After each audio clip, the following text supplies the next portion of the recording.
Okay, welcome to all who are here and also all who may be online.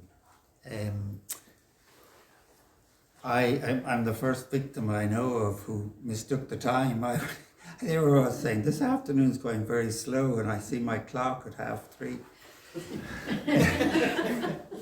So, just before we begin the talk, just to say that to pray for our world, for peace above all.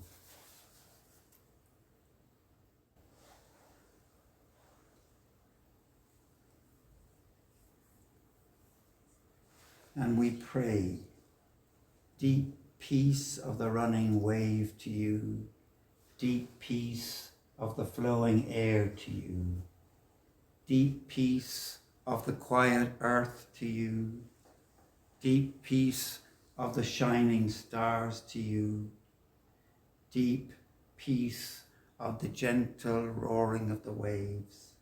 Moon and stars pour their love upon us. Deep peace of Christ, the light of the world, to you.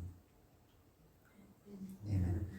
I'd like to light a candle too at the beginning, and this candle has special significance for me because it was one used by a sister of mine in a ritual in Switzerland, and it was for me at the time when I was in bad need of healing. So I think it would be, I'd like to do that just in memory of that, and because it's a nice candle, if we could get the match to light. Technology at its best.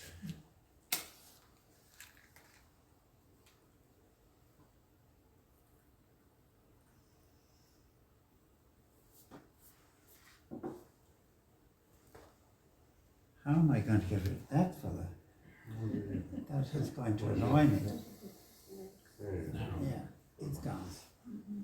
Okay. I want to begin with these redwood trees. The redwood tree, as you all know, it's an enormously tall tree. You can see the size of the person looking up at it.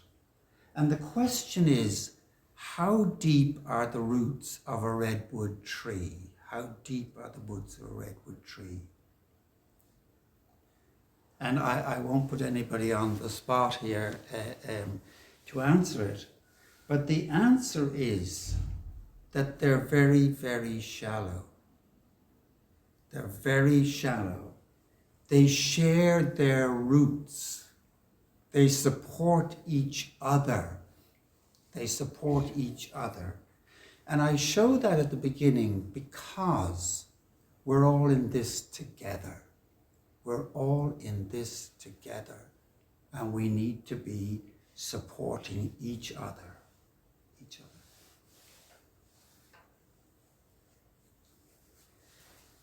Just to say, yesterday I was giving a talk in this same place to Jungian psychologists. There were 40 or 48 of them. And I had a very carefully scripted talk. And I was aware that this talk was coming up, and I was aware of the split. In other words, yesterday's talk was called Broken Open, the Fight of My Life. So it was really reflecting on a personal, psychological, spiritual journey. And then I was thinking about this talk, and I was aware that this was talking about God and a whole other track. It was like as if there were two railway tracks. One for psychology, one for the spiritual, if you like. And I said, that doesn't work. That doesn't work. They both need each other. They both need each other. So I tore up my script for today and said, okay, if they need each other, the religion that I grew up with, the spirituality, concentrated its energies on the external, behavior, what you did. There was very little emphasis on what I would call interiority, on the interior life. It was all about, as I say, and your education was about marks and grades. There was nothing to do with the inner life. And psychology has interested itself in the interior, And I believe one of the real major reasons for disillusion with the church is not so much the abuse, it's its inability to deal with the depth dimensions of human beings. The inner dimensions of people are going to Buddhism and all the East because they know about the interior life. And I think it is our huge weakness that we have. So these two need to come together. They need to come together. And some of this is an attempt to put both of those together. We have a crisis in living. I think all of us could agree on that. It's obvious. Someone said to me, how is it we know so much and can do so much and live so badly? And I think that's the reality. We know so much, we can do so much, and yet we've lost our moorings. We're lost in the cosmos. I think a lot of people feel a great lostness. We've more and more powerful means of doing everything. Better and better computers, better and bigger machines to get us somewhere. But where the heck are we going with all these means? The goal has been lost for many. And from the cradle, we're being treated as consumers, from the cradle upwards. Passive consumers becoming increasingly distracted and addicted. Addiction, I don't think there's anybody who can put their hand up today and say they're not addicted in some fashion. Be it to work, which was my particular addiction. That's how you live. And the addiction isn't the problem. The drug, the alcohol, the work, whatever your choice of addiction is. The addiction is absolutely the right answer to the problem you're trying to solve. The addiction isn't wrong, it's what's underneath it that needs attention. And that's what is being neglected. There's a lovely, E.O. Wilson's a very famous biologist, and he was asked, how would you describe the present condition? And he said, we Paleolithic emotions, we have medieval institutions, and we have godlike technology. And I think the dilemmas that all that creates for us are significant. We're being entertained to death, and disconnected.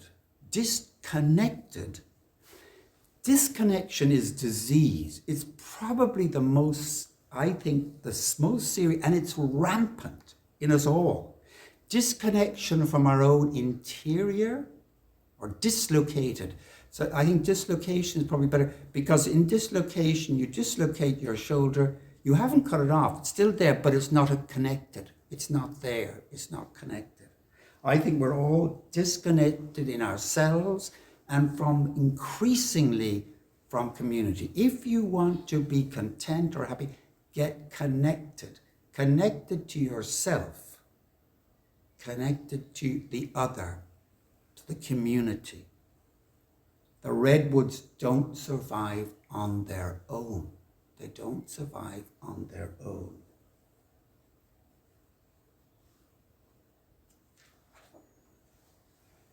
So, I think it's useful for us to acknowledge that it's tough being a human being. It's a hard ask. I don't think because we get this message that we're meant to be healthy all the time or happy all the time, and we're not. It's a tough ask. I'd much prefer to be a daffodil, the daffodils that are out at the moment, come up and bloom and, have nothing to compete with at this time of the year for your beauty. You just come up and shine and then go back below ground. Or a cat. I think if I had a choice, I'd be a cat curled up in front of the fire with no worries, just purring there and stretching and No worries about meetings or schedules or anything else. But that's not how life is for us. It doesn't happen automatically. It doesn't happen automatically. We get older automatically, but we don't necessarily grow up automatically. That's the problem. That's the problem. There's no instruction manual that comes with our lives. We fail, we falter, we learn, we forget, we doubt, we question, and then we think it's all sorted, and the next thing is someone throws a spanner in the works and we're back to square one. And we're supposed to be happy and we're supposed to be healthy. So I think that's important. And I find it very interesting, if there is a manual or there is direction, the indigenous cultures, there are 4 things they do to support their lives. 4 things. 4 pillars of health, 4 pillars of wisdom, 4 pillars to maintain resilience. And I think these are really important. And the first of them is connection. Connection with clan and with nature. Connection with clan and with nature. If you're not connected, you're in trouble. So that's the first priority. Indigenous groups together, connected. Different ages, different relations, but connected. And the second one is rhythm. Rhythm. Drumming, dancing, chant, whatever form rhythm takes for you or can take. They're always using rhythm because it's very basic to us. That's why I wanted to play Hey Jude for rhythm. And it's because it's also a combination, the way it was done, of Gregorian chant and pop music. It's both psychology and chant. The third is meaning. Some meaning to explain how we are, what we are in the world. And the fourth is the occasional use of hallucinogens. They use plant-based substances occasionally and under supervision. Now, we tend to concentrate on only 2 of these. I've been through psychiatric treatment. I've been through it, and I know what you get. And you get the hallucinogens. You get the pharmacological treatment.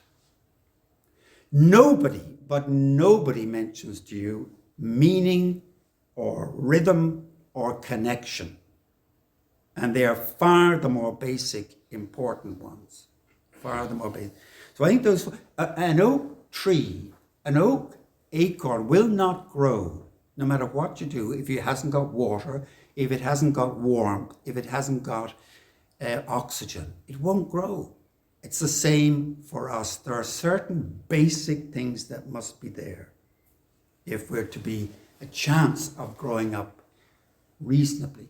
Now, my obsession has always been to work out what gives life. Christianity, if it's anything, is life and life in abundance. It's not a group of ideas that we have to defend like a fortress, out there like the Crusades. It's not that. The only sadness, Leon Bloy said, is not to become a saint.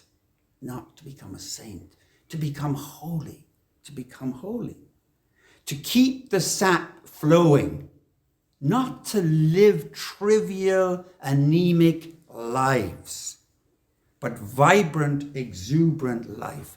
Psalm 91 is my go-to. Psalm 91 is my go-to. The marvelous lines where it says, the just will flourish like the palm tree and grow like a Lebanon cedar. Planted in the house of the Lord, they will flourish in the courts of our God, still bearing fruit when they are old, still full of sap, still green, to proclaim that the Lord is just, in him my rock, there is no wrong. So can we keep the sap flowing? That's the great challenge. That's the great challenge. Can we keep the sap as we grow older? And most of us are a certain age here, and we want that sap That's what's of interest to me. That's what's of interest. And I'm aware that, you can behave correctly. You can believe the right things. You can even worship properly and still live poorly. Not have the what I describe as the vitality, the exuberance. You can die before your death. Rigor mortis doesn't have to wait until you're in the grave or when you're dead. It can start really early. Really early. Now, I'm impressed by St. Benedict. His whole object in setting up the monastery was that people's, glory to God, yes, but that people's hearts would enlarge and that you'd run with the unspeakable joy of love. You weren't meant to be miserable, giving up. Your heart was meant to be enlarged. And the question for all of us this Lent is your heart enlarging with love? And if it isn't, what am I doing that I need to stop doing? Or what is it I need to start doing to make sure it's enlarging? And you're running with the unspeakable joy of love. St. Basil the Great said, we are creatures, but we're creatures who've been given the vocation to become divine. Divine. This is heavy stuff, guys. And I'm always impressed by St. Paul. He was shipwrecked, he was beaten, he was stripped, numerous times. And yet he retained vigor, life, joy, through all the harrowing things he went through. Didn't matter what they did to him, he was free. Or Mandela, another person I like. And we're talking about joy as an overflow of abundance. And I'm told that if you want to become a saint and be canonized, one of the things they ask is, are you worth a person full of joy? If you didn't have joy, then you didn't qualify. And today we try to buy joy. Can we buy it through entertainment? We pay performers to sing for us. We go to movies. We're trying to buy vitality of another's imagination and get our joy that way. And the size of the entertainment industry would suggest the depletion of joy, real joy inherent in our lives. Manufactured joy does not last. It wouldn't qualify you for becoming a saint. I'm pretty sure of that. So what's the problem? Why are we not all saints? What's going on in our lives that's preventing it? Well, one of the things that has struck me is that idolatry is rampant. Now, most of us here will have learned the 10 Commandments, and I think most of us probably, I've forgotten I couldn't say the 10 off, but I remember them having to, and they were so threatening. So thou shalt not, thou shalt not, thou shalt not.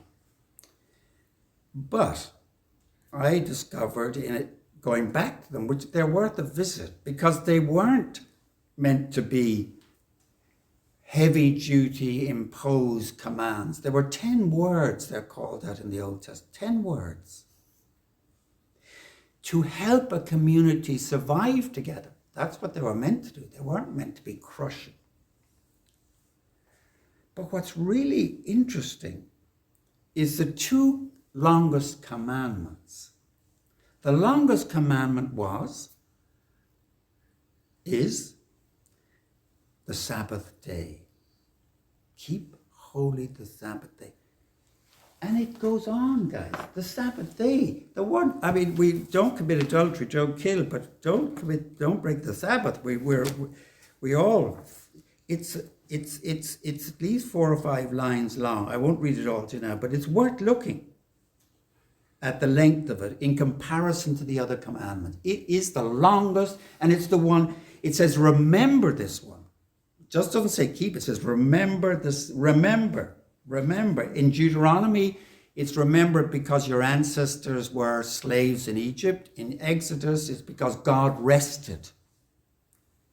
God rested on the Sabbath. Anyway, that's I'm going off on a tangent. But the second longest one is about idolatry, not having idols. Now, we can dismiss the Old Testament as sort of, way back there when they were primitive and they didn't know. But human nature hasn't changed. And I think idolatry is absolutely sapping our energy and our godliness, our saintliness. We're so surrounded by them that we don't even know it. We don't even know. A golden calf was easy to identify. But I think the idols today, we buy them with one click. One click and you have your idol for the week. You get that little dopamine hit when you pick that click and you shop. Technology. Work. Work is the most subtle idol. We're in control. We're making our gods. And it's rampant as a form of idolatry. I know it. And no one is going to say that you're committing idolatry or that you have an addiction if you're working hard. No one's going to say that to you. Sports idols, entertainers, and above all, the self. The self. Today, it's all about the self. Self-development, self-help. Self-help. Idols are gods with all the God taken out. And they're destroying us, I think, because they have nothing to offer us except the feeling of being in false control. They're an insult to our attempts to become saints, holy, live full lives, because they sap our energy. They sap our energy. John Calvin said that the human heart is a relentless factory for the production of idols. For the production of idols. And all through the Old Testament, it's the most common theme, I think. Luke could correct me, but I think it's the most that you keep. It says, don't have idols. St. John, in his first letter, all about love, he ends up saying, little children, keep yourselves from idols. Idols. We don't even notice them today. We don't even notice that they're idols. The biggest one, though, is making ourselves into God. We've come up with a universal understanding with the self at the center, and God moved to the edges. The biggest weakness of the spirituality movement today is that it starts with us. It's about us and what we're doing for our spirituality. Spirituality, and I think it's the weakness for me. It's been a weakness for me. Because we're reducing God to something we can manage and control, or an idea, or an add-on to my already busy life. God at the margins, or God at weekends, if I'm not too busy making my life. So we miss out on the vastness of God, the truth that we are creatures made in the image of God, and that God is the center of the world. God is the context for understanding the world, not the world the context for understanding God. God is the context. I think that's where we've totally upset the apple cart and are going due west when we should be going due east, like Jonah heading to Tarshish when he was meant to be going to Nineveh. We're going the wrong way. The most significant thing about us, about you, about me, isn't what I do, isn't my family, isn't my political affiliation, my academic achievements. It is God and his action in us. God is still creative. He created the world. that didn't stop at the end of 7 days. And what's crucial is our response, our orientation to that action. Repent, believe, follow. Follow. Christianity is a very physical proposition, one foot in front of the other, following, because God and Jesus will lead us to life. We will not find it in self-help books. I've read them all. I'm well over the legal limit for self-help books, I can tell you. So I think we need to reframe our imaginations. St. Paul calls all his congregation saints because God was at work in them. So I think we need to change our understanding of ourselves in terms of how we think about ourselves, how we feel about ourselves, and think of ourselves in terms of how God feels and treats us. He's not an impersonal executive high up in the sky, but he's a personal, relational God. Present every step of the way.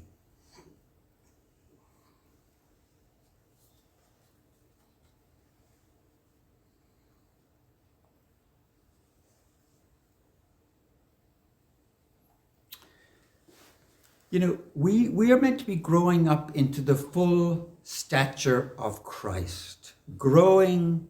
Remember the acorn trying to grow to reach the sky.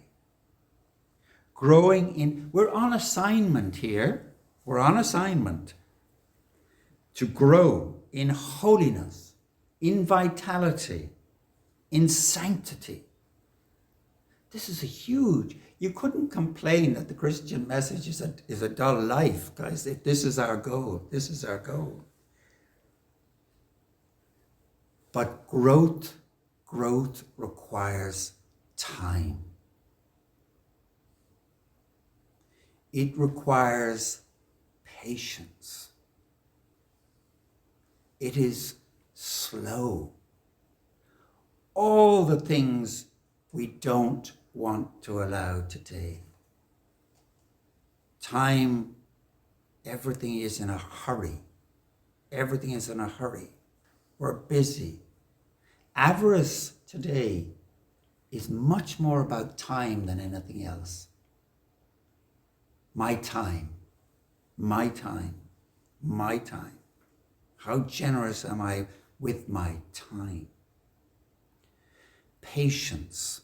Impatience is probably the most besetting sin in its original meaning, which was to wait, to suffer, to undergo. Growth requires great patience.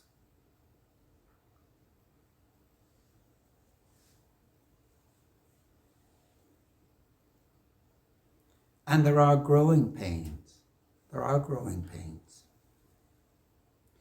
But you know, pain is not the worst thing. I know that. Death is not the worst thing. Separation from children, from spouse is not the worst. The worst thing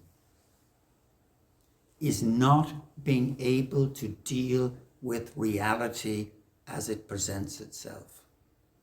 You know, and that comes from disconnection. That's the worst thing. Acquiring virtue, Nietzsche said, the long obedience in the same direction. It will not happen fast. And we want fast. Faster broadband, faster food, faster reading. Hurry is the enemy of God. Hurry is of the devil. I think it was Jung who said, hurry is of the devil. Hurry is of the devil. Growing to the full stature of Christ. Growing. Any of you who are gardeners will know how growth is slow. In the dark, a lot of it, in the dark. But our culture is not big into growth. We're poor in growth. We're big into change. You know, the latest model, let's have it, the latest phone, the latest technology. And instead of becoming more, growing into that sanctity, that holiness, that vitality, we're being sucked bled dry because we opt to either get more or do more. Busyness chokes our receptivity. Busyness chokes our receptivity to the other and to God. We're obsessed with getting and spending, not in our becoming, because it's difficult. It's a challenge. It's a challenge to grow up into maturity of Christ. And if Lent is about anything, it's to help us in this. But if there's one thing have learned to add to the other bits that I've shared, it's that you can't do this on your own. You cannot do this on your own. You can acquire all you like with one click, but you cannot grow on your own. Not to become a saint, there are no Christian is an only child. Doesn't work that way. And that's what's really sad about the church. Losing the community. I need the other. Spiritual growth, you will know it, is growth in the sense of the other. The other. The other. The other person, God. No Christian is an only child. The redwoods bound together. Sin is self-perpetuating isolation, cut off, disconnected. Incurvatus est was St. Augustine, curved in, cut off. It's not our little picadillos, it's isolation. It's a huge issue today because we're becoming increasingly disconnected. Internal disconnection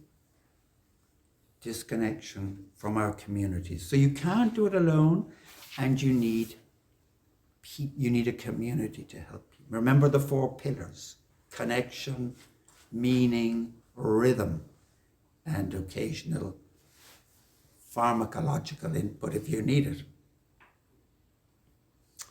And I want to end up with a maintenance plan. Christian faith needs a maintenance plan. It doesn't just something you get, package, and put away from one year to the next.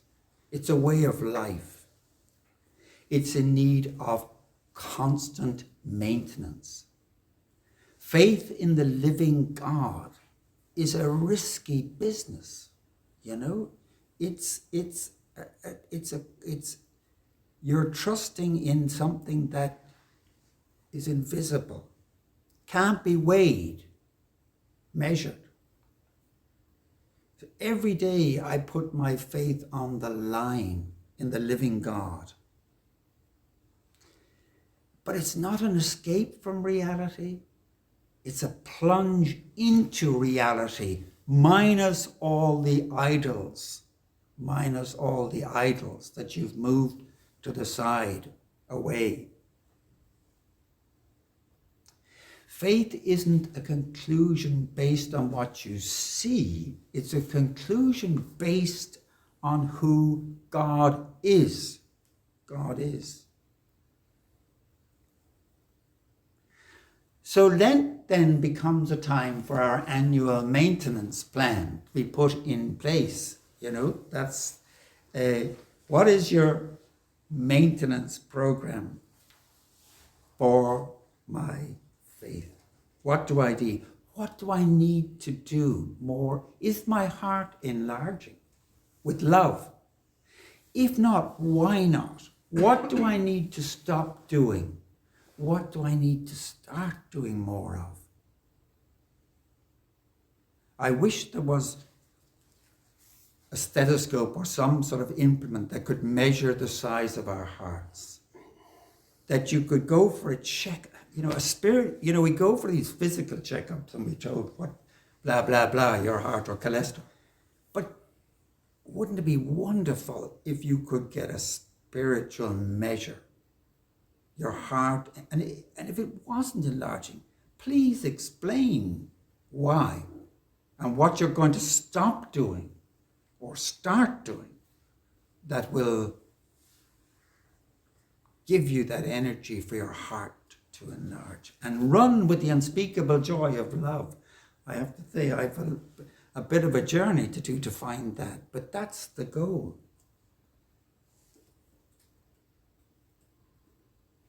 So we must keep before us the primacy that we're dealing with God. God is active, doing something. He just doesn't exist up there as an idea, that he's doing something. And if God is doing something, then the most important thing we can surely do is watch for it, listen for it, and obey or respond to it. That's the task. There is no other way to find the life that I'm talking about, that I'm interested in, and I've tried everything. Believe me. God is working out our salvation, and we're asked to participate in it. So, what's my maintenance plan? I thought I should at least share my maintenance plan or some of the elements that I'm doing to try and foster this. Prayer, obviously, is at the quick of all this. Not as a specialist activity, not as a subject on its own, I'm doing my prayer, and everything, but part of the very fabric of my life. Attentiveness to the God who made me, who wants me to find life. Reading, Lectio. We find out about God in the scriptures. Not reading it for information, hoovering up facts or finding nice pithy comments I can make, but engaging with the personal living God on the page, and learning some off by heart. I think we're lucky because we learn this, we say the Psalms every day, so they become embedded in you. But when you need the bits of Psalms to help you in a moment of crisis or whatever, they're there. I've learned the first 2 chapters of the book of Revelation.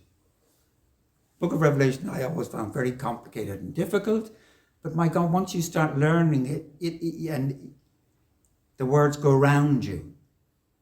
I've been learning poems as well, because they become part of your being. My mother's 94, and she's constantly reciting poetry. It's a hugely useful thing when you're older, to have those poems as a reservoir of stuff that you have. Sabbath keeping. I think Sabbath keeping, once they got the Sabbath, they got the rest of us. They took everything.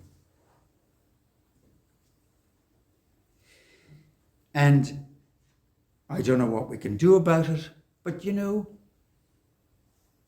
Our default position has become so busy, hurrying, consuming, not even thinking, just caught up, that it's really hard to actually take time out. To do the Sabbath, I would challenge anybody in this room or online to do the Sabbath. You know, the Sabbath begins, for us, begins with Vespers. To quit what you're doing. Can you leave it alone? I find it very difficult. Not to be reading with a function preparing a lecture. Can I actually quit and feel okay about it? Can I shut up long enough to listen to the voice of the Lord? At least, we're meant to be older, but at least for the Sabbath. The Sabbath. The Sabbath was a biblical way of protecting time. The sacredness of time. I think it's one of the real transgressions we've made, is desecrating time. Desecrating time. The Jewish people are great at protecting time. We're much better at doing space. Think of all the cathedrals we build. You can all name 5 cathedrals in the world. Great big spaces. Name me 3 synagogues. They don't care about space. It's time that's sacred. Time that's sacred. The Shabbat, that's about time. God rested. God rescued the people from Egypt where they had to build bricks every day. We don't have to make bricks every day, but we are making bricks every day. I'm making bricks every day. And I don't have to make bricks every day. So I really challenge that to keep the Sabbath, the emptiness that will follow, and see what happens. To play and to pray, the 2 things we've lost the capacity to do, things that children can do well. The Exodus reason because God rested. To pray, to pray, to contemplate God. That's the Exodus version. There's another version of the commands in Deuteronomy where it was to protect the animals, the people, so that they could play. They had leisure. They had leisure. And leisure is not a quantity of time.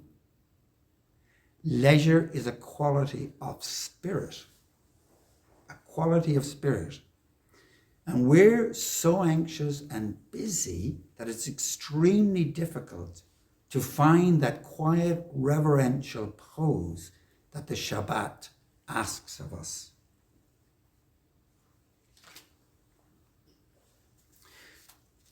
So, leisure. I also use things, I use an icon, candles, in my maintenance. Because there are 2 traditions of praying, one with the eyes open, one with the eyes closed. Both are legitimate. Both need to be tended. Both need to be tended. There are fancy names for them, but the short version is eyes open or eyes closed. Praying, being there, showing up.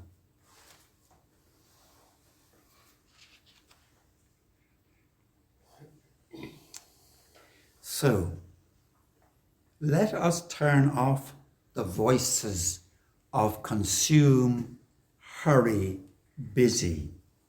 Don't think. Don't be quiet. Don't pray. Except in emergencies if you want something. Listen to the other voice. Dive into the depths. Explore the reality below the surface. The complex reality of the vastness of God guiding us. Deny yourself what's not helping you find life. Slow down. Live. Think. But above all, pray.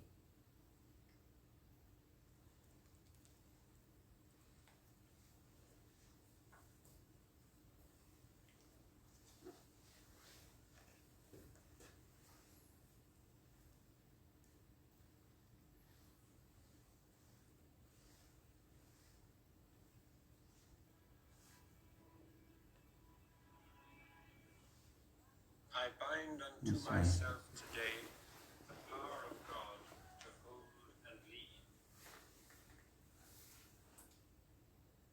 It's gone to sleep. It's gone to sleep. I must have put it to sleep.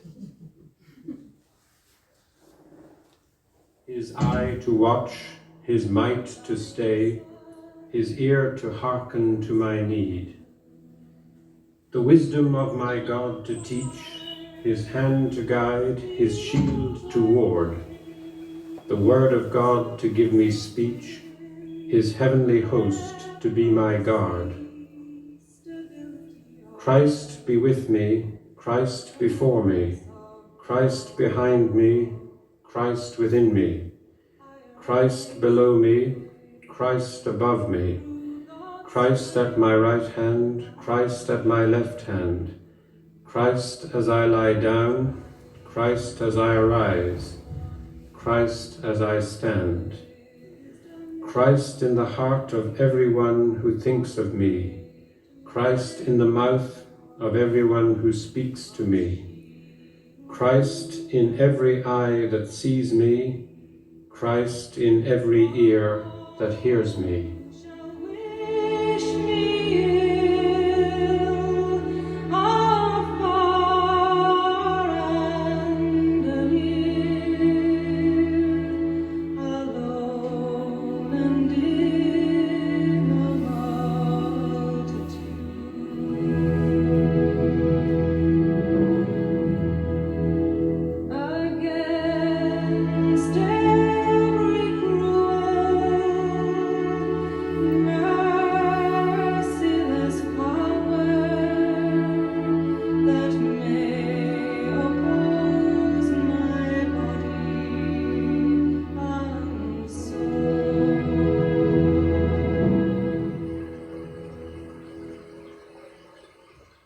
Christ triumph, Christ Rome, Christ in hier.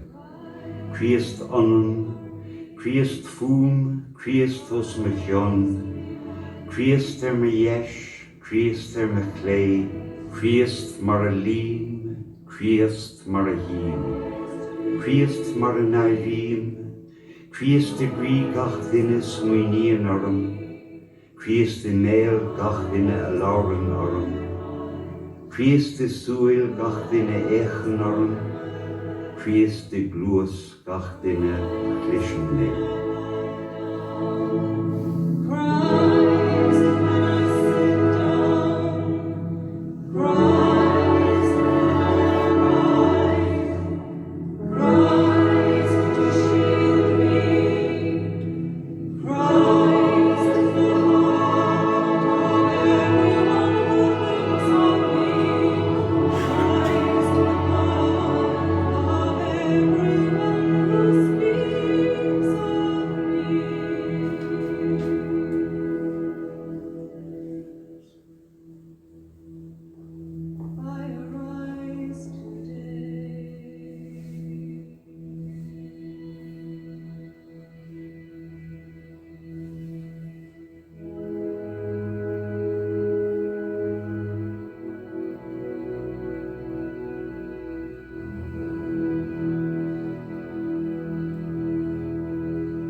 Thanks to Irene for that very beautiful rendition. Thank you all very much. If anybody's still alive at the other end of the online, happy Easter, yeah? Easter's just about here. Okay.